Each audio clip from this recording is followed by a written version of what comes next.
This just in, editor-in-chief of The Atlantic, Jeffrey Goldberg, says he was accidentally texted war plans. Yeah, we literally just received this piece from The Atlantic, and in it, Goldberg writes, U.S. national security leaders included me in a group chat about upcoming military strikes in Yemen.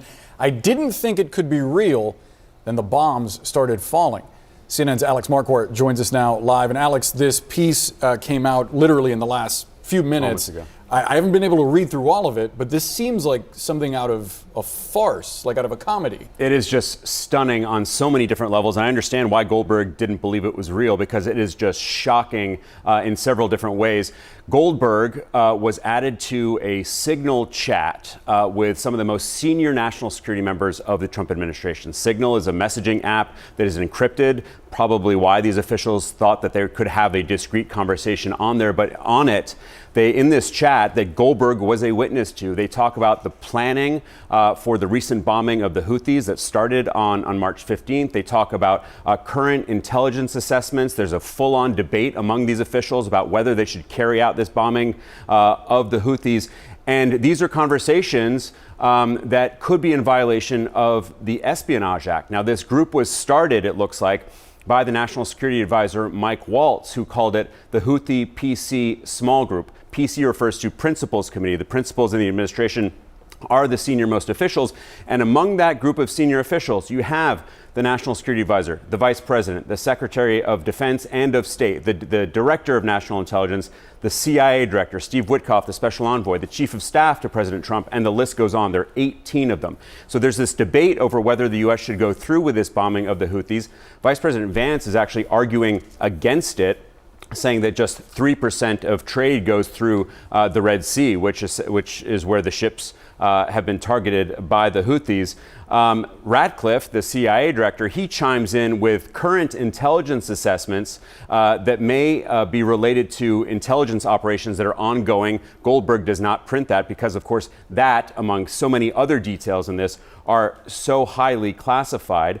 Hegseth, the Secretary of Defense, he chimes in saying that waiting a few weeks or a month wouldn't fundamentally change the calculus. And he notes, interestingly, that if this leaks, we look indecisive. Of course, it would eventually leak. Now, keep in mind, as they're having this discussion, Goldberg is watching all of this unfold, and he doesn't know, again, whether it's real, but he would quickly learn that it was. On the morning of March 15th, which is the day the bombings began, Hegseth, the Secretary of Defense, posted a team update at 11:44 in the morning saying the bombings were about to start 2 hours later. And in that message to this large group, again, including Goldberg, he posted operational details about these strikes that were about to happen, information about targets, about weapons, and the attack sequencing.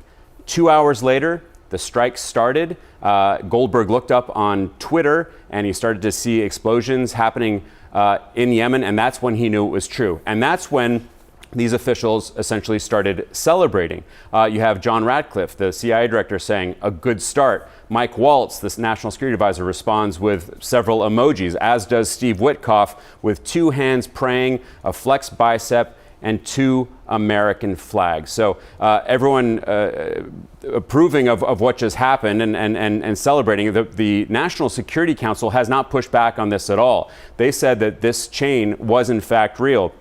Brian Hughes, the National Security Council spokesman, says this does appear to be an authentic message chain. They are looking into how and someone was inadvertently added, how Goldberg was added to this chain, and he tries to spin it as a demonstration of the deep and thoughtful policy coordination between senior officials. So no pushback from the White House in terms of the authenticity of this. But again, this may violate the Espionage Act. Jeffrey Goldberg and his colleague Shane Harris, who's an intelligence reporter, spoke with several lawyers who say that it may have violated the provisions that govern the handling of national defense information.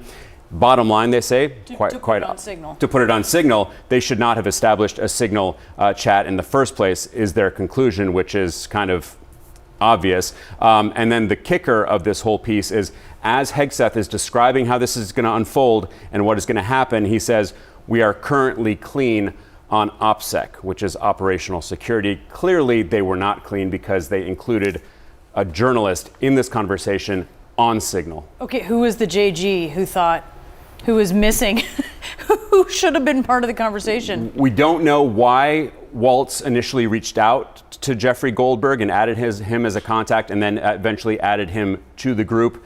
You're absolutely right. They probably thought they were adding someone else from within the administration who had a similar name. Why this mistake happened is just the first of a very long list of questions. Wow.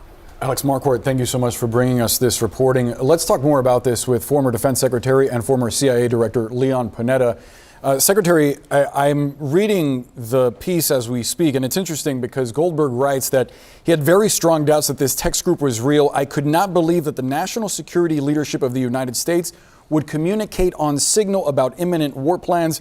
I also could not believe that the national security advisor to the president would be so reckless, he writes, as to include the editor-in-chief of The Atlantic in such discussions with senior U.S. officials.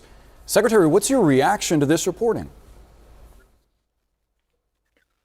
Well, it's obviously a very serious mistake on the part of whoever included Goldberg in this highly classified chain of command messaging that went on that involved war plans. To have had somebody from the Atlantic on that chain, without question, was a serious mistake. And I hope the White House takes this seriously, because the last thing you want to do when you're talking about war plans is to have a serious leak like this that could undermine the war plans, but also jeopardize lives. So I hope they take this seriously.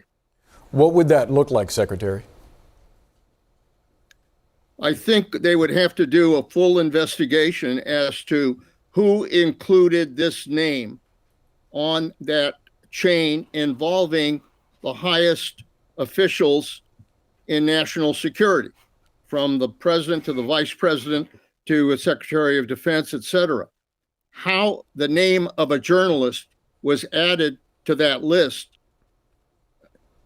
this is just a serious blunder, and not only could violate the espionage laws, but more importantly, can undermine our national security.